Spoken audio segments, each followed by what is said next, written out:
নমস্কার বন্ধুরা, আশা করি আপনারা সবাই খুব ভালো আছেন। আর আপনাদের ভালোবাসায় আমাদের দিনগুলো বেশ ভালোই কাটছে। ভেবেছিলাম সকাল 10টার সময় ঘুম থেকে উঠবো, কিন্তু সেটা আর হলো না। মোটামুটি ওই 7:45টার দিকে ঘুমটা ভেঙে গেছিলো, তারপরেও একটু কুড়েমি করে পড়েছিলাম। পাকুমও ঘুম থেকে উঠে গেল, আর ও উঠে যাওয়ার পর ওর দায়িত্ব পুরোপুরি ও দিদার কাছে চাপিয়ে আমি এখন ছুটি কাটাচ্ছি।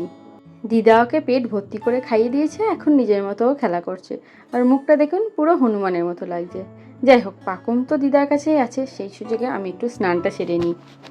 জানেন তো, বাড়িতে থাকলে কাজের মাঝখানে তাড়াহুড়ো করে স্নানটাও হয়ে যায় আর টাইম মতো কাজও হয়ে যায়, কিন্তু যখন কাজ থাকে না তখন যেন সব কাজেই ঢিলেমি লাগে আর সব কাজেই দেরি হয়। এখন যেমন আমার শুধুমাত্র স্নানটাই কাজ ছিল, আর দেখুন স্নান করতে গিয়ে কত টাইম নিয়ে ফেললাম। এই তো আমার দুটো জামা আর পাকুমার ওই কোটার জামা, তাতেই আমার প্রায় 11:30 বেজে গেল।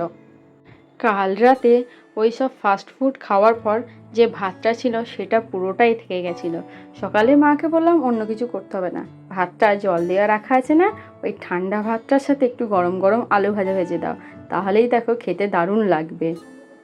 এই গরমে ঠান্ডা ভাত খাওয়ার মতো যে আনন্দ, তা বোধহয় অন্য কিছুতে নেই। চুল বাঁধতে গেলেই জানেন তো, ওই হাতের কাঁটাটাতে বারবার লেগে যাচ্ছে আর কেমন একটু যন্ত্রণা যন্ত্রণা করছে।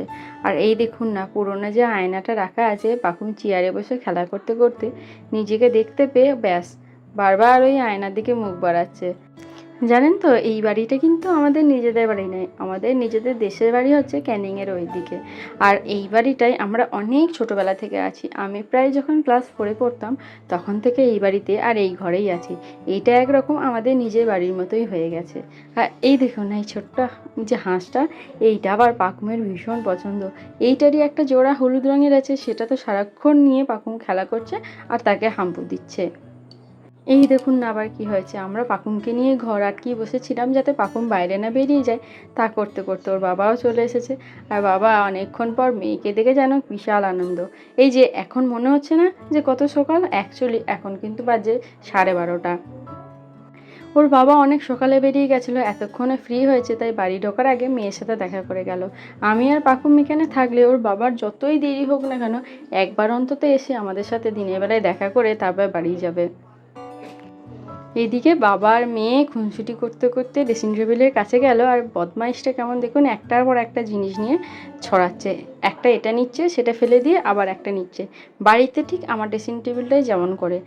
ওর জায়গায় যদি আমি একটা জিনিস ফেলতাম, ওর মাসি এসে বোধহয় আমার সাথে ঝগড়া লাগিয়ে দিত, আমাকে একদম কথা শুনিয়ে উচ্ছেদ করতো। কিন্তু যেহেতু বঞ্জি, সুদ মানে আসলের থেকে সুদের মায়া বেশি, ও কিছু করলে ওকে কিচ্ছু বলবে না, একদম ছাড়ছড়।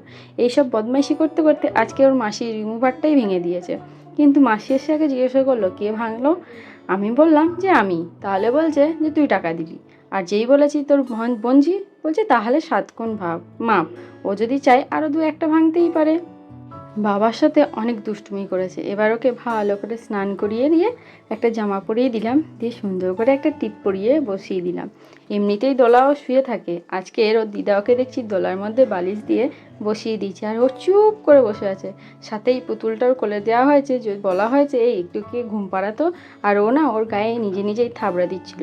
কিন্তু এমন কপাল আমার, ঠিক যে সময় ও থাবড়ানো দেওয়া শুরু করলো সেই সময়তেই আমি ক্যামেরাটা বন্ধ করে ফেললাম। এই দেখুন, বাইরের ওয়েদারে গরমে হাঁসফাঁস করতে করতে আমাদের জ্যাক ঘরে চলে এসেছে। আর আমি সেই সময় জ্যাককে একটু গায়ে হাত দিয়ে আদর করে দিচ্ছিলাম।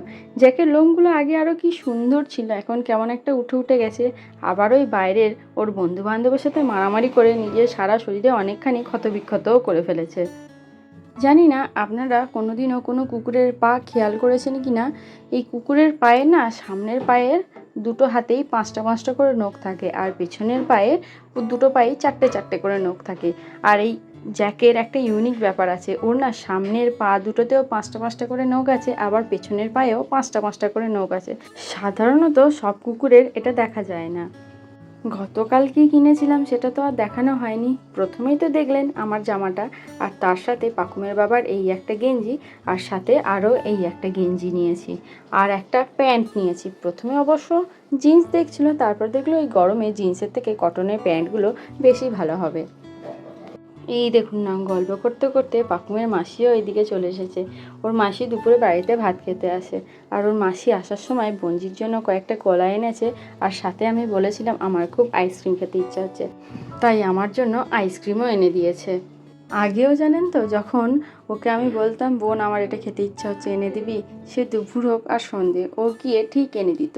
আর তখন তো আমাদের এত ফোন ছিল না, সেই সময় ধরুন ওকে আমি যে জিনিসটা আনতে বলেছি সেটাও পেলেও না, বেচারি তখন কনফিউজড হয়ে যেত যে আর তার পরিবর্তে কী নিয়ে আসবে। তাই আগে থেকেই আমার কাছে জিজ্ঞাসা করে যেত, যদি আমি এটা না পাই তাহলে অপশনাল কী দিবি বল, ওইটা না পেলে সেইটাই আনবো। ওকে সেই জন্য যখনই পাঠাতাম 2-3টে মোটামুটি অপশান দিয়েই পাঠাতাম, যে একটা না পেলে যেন অন্যটা নিয়ে আসে।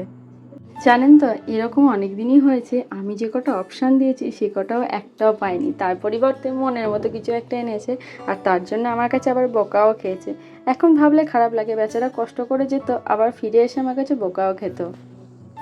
পাকুম একটু আইসক্রিম খেয়ে বেশ মজা পেয়েছে, দেখলাম যে এই ফাঁকেই ওকে একটু কলাটা খাইয়ে দিই। এখন তো কলা আর ওই হাতে চটকে দিই না, একটু একটু করে ওর মুখের সামনে ধরি, ও মাড়ি দিয়ে কামড়িয়ে নেয় আর নিজেই সেটা চিবিয়ে চিবিয়ে খেয়ে ফেলে। সব কিছুই হলো, একটু রেস্টও নেওয়া হলো। এবার ওর মাসি বেরোবে, আর দেখুন না মাসির কোলে কোলে বাইরে বেরিয়ে এসছে, মনে করছে মাসি ঘুরতে নিয়ে যাবে। এই সময় কেউ ডাকলে আর আসবে না, মা যদি ডাকে তাহলে তার একদমই আসবে না। দাঁড়ান দেখুন মজাটা খালি কি হয়। বন্ধ কর চলে ফোনের জন্য, চলে ফোন বন্ধ কর। চলে আমার কাছে চলে।